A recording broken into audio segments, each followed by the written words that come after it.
Good afternoon, and welcome to the Art of Recovery hosted by me, Ebony Manning, for Trinity Behavior Care.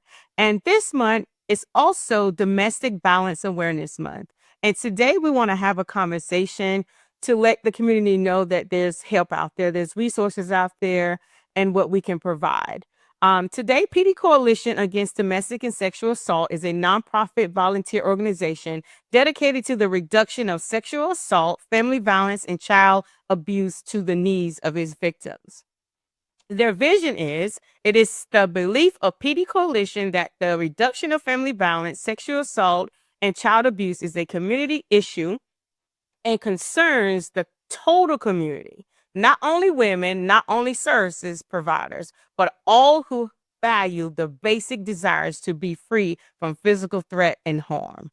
And today we have with us Miss Katrina Stevens on behalf of the Pee Dee Coalition here in Marlboro County. Hi, Miss Katrina. Oh, and thank you so much for inviting me and having me on. Yes, my name is Katrina Stevens, and I'm the Marlboro County Services Coordinator. Yes. Pee Dee Coalition Against Domestic and Sexual Assault. Not only are we in Marlboro County, we have other counties that we service: Chesterfield, Dillon, Hartsfield, Darlington, King Street, Lake City, and Marion. Here at 108 South Parsons Street is where our satellite crisis center is located. Okay. So that's the office that I serve out of. Pee Dee Coalition, we provide services to victims of child abuse and sexual assault, as well as domestic violence. All right. Good information. And I'm glad we're having this conversation today. And we're going to start with, what does the ribbon represent? The color purple. The color purple, it symbolizes strength.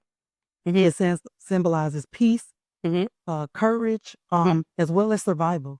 Back in 1978, I read something about a large group of women who actually, against the fight of domestic violence, some justice for it, they all gathered together on a march, and they wore purple and lavender, and just represent solidarity, strength, coming together, bringing awareness. Yes. Just against the fight is associated with anti-domestic violence. Yeah. So we wear it, and we wear it proudly. We try to have give everybody ribbons, lapels, bracelets. Yes. Because this is something that needs attention. Yes. Attention needs to be brought to this, because it's something that's really, really affecting our communities. Yes, ma'am.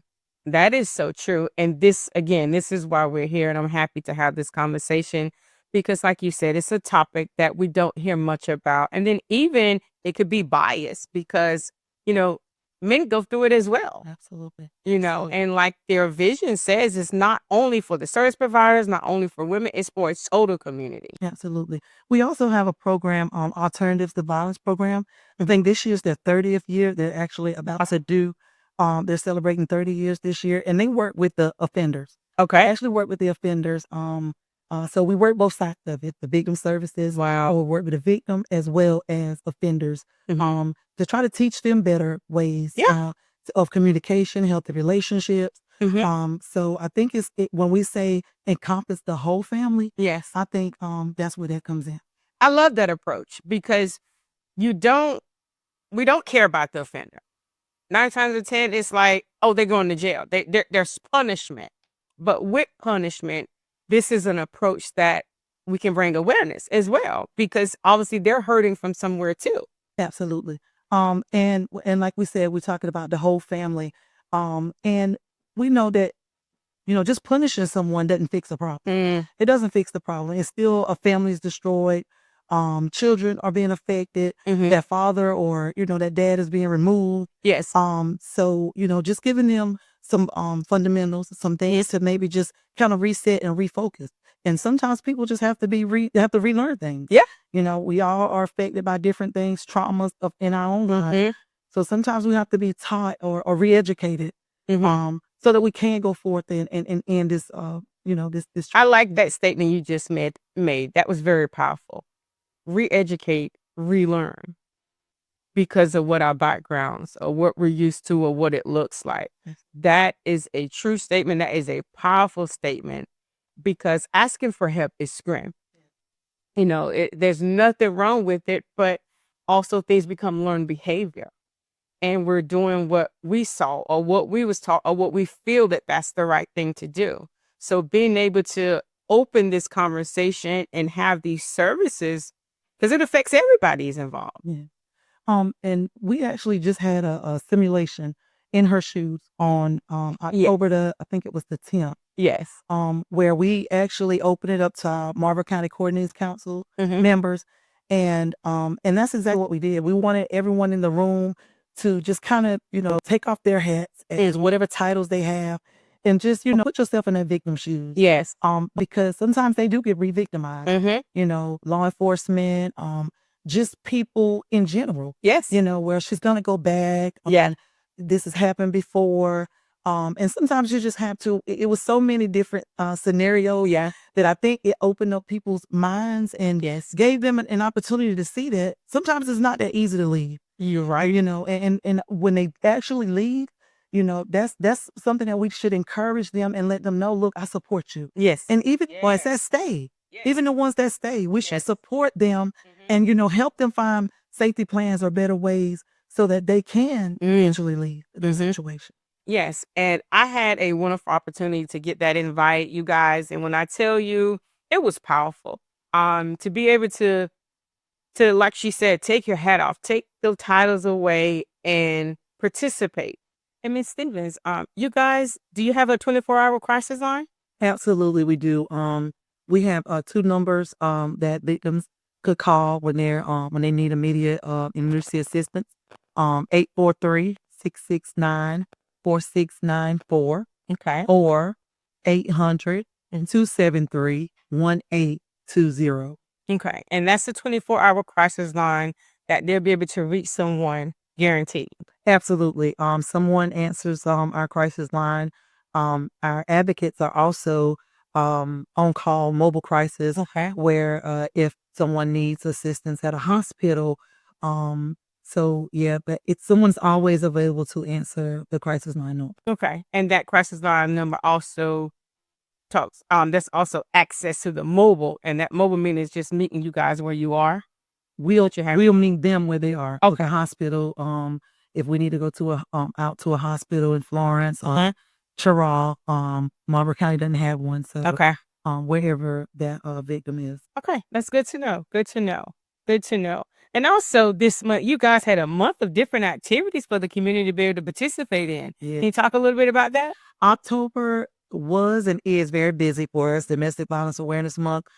We started out in Marlboro with lights on Parsonage, where we actually have big purple lanterns that we've asked community members or some of the neighbors that are adjacent to our building to just kind of hang on their porches. And at night, they light them up. And it's just to bring awareness. They should bring awareness. Anyone that rides on that street, they have the opportunity to see the street lit up with purple lights.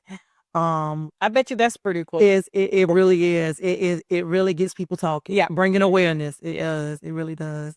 We also we partnered with Marlboro County Sheriff's Department with the opioid event on the 4th. And then the Naya's Lemonade Stand, which is her 10th annual. The little girl Naya, who's been doing this, I think, now for about 5 years. And that's how we rate. She raises awareness. It's free lemonade, but it's got kind of turned into a fundraiser because people always give. And the lemonade is really good. And then we did the In Her Shoes simulation on the 10th with Marlboro Coordinating Council. And that was very enlightening.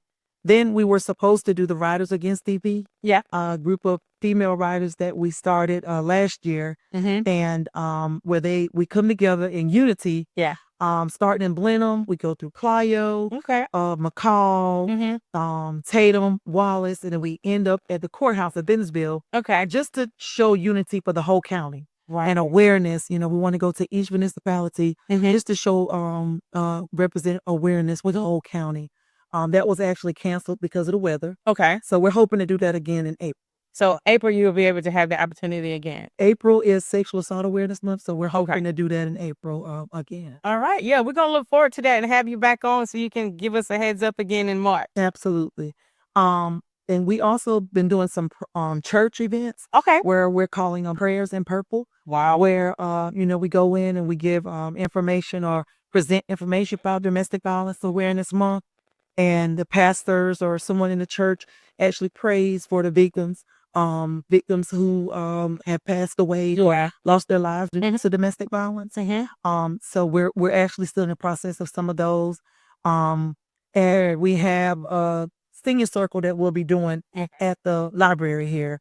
That'll be rounding us out, I think, for October. Yeah. Nice. And that means your calendar's probably going to be a little packed next round too, because there's more ideas, more participation, which gives more opportunities for us to bring awareness. Thank you again to Ebony for inviting me. Yes, ma'am. Again, everyone knows someone. Yes. We have people that may not be speaking out, but just bringing awareness through this podcast, I just think it's awesome. Yes. That you guys are doing this. So thank you again.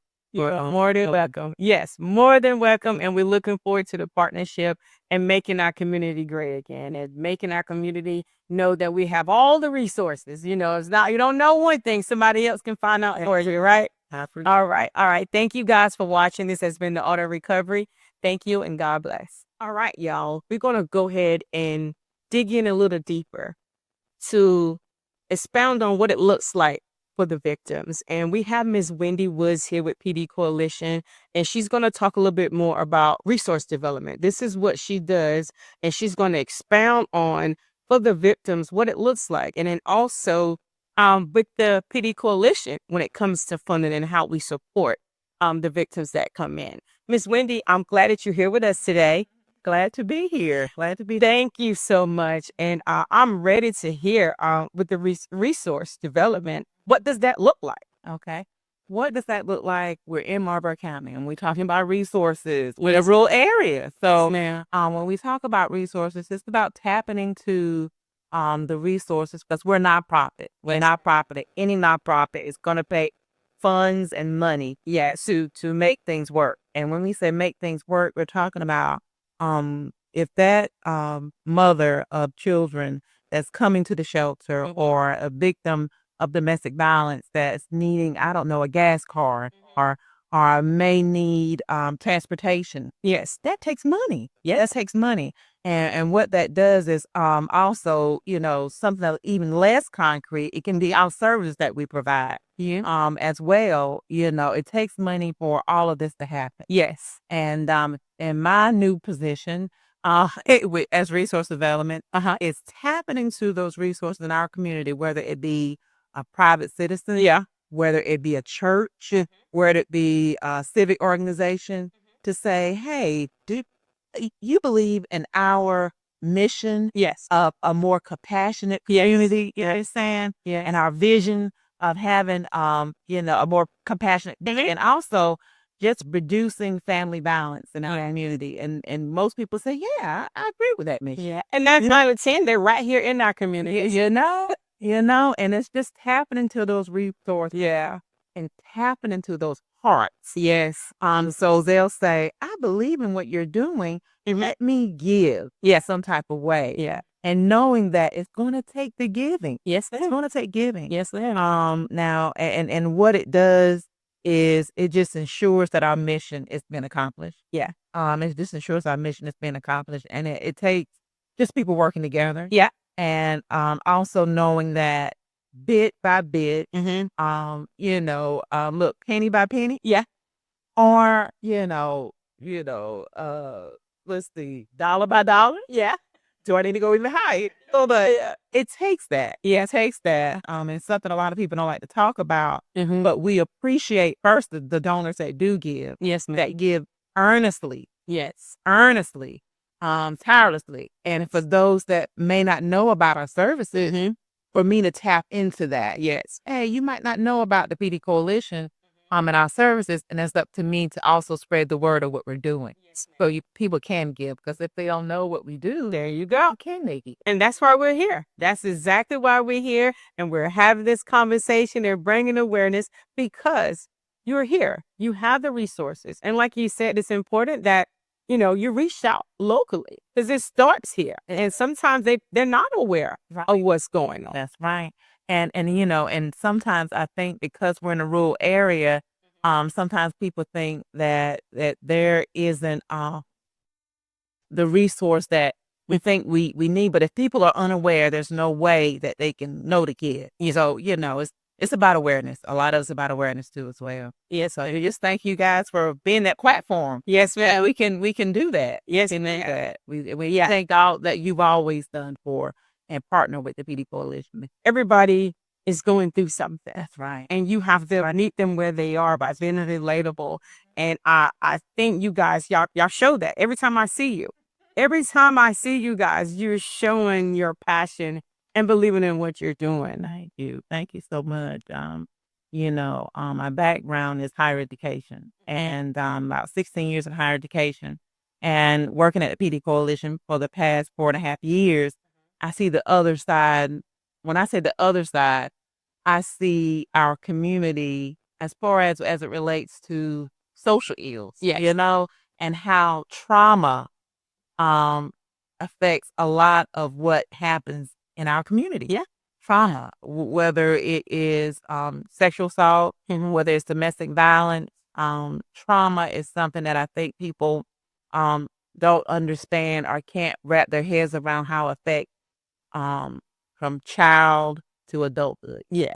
Yes, and I think we both are in that sphere. I see that we're both in that sphere, and I think reducing trauma is the overall goal. And in order to do that, it's just going to take working together and finding out the solution to what is the domino effect. Yeah. You know what I mean? That domino. Yes. And one thing I can say for sure, it just takes the community working together. Yes. Yes, it's a call to action. That's right. It's a call to action, and that's why we're here. And again, I appreciate you, Ms. Wendy. Thank you. I think the community will be excited and they feel informed for this opportunity, and that's why we're here. The Art of Recovery is to bring awareness and be able to be accessible to the resources that you need. And Ms. Wendy spoke on about donations. We will put that out also online with this episode, so that way you'll have accessible to do that. I mean, because if you can't play a role in showing up to volunteer, donations is definitely an option. So keep your eyes and ears open because we want to support each other. Again, God bless you all. Looking forward to seeing you again soon. Thank you.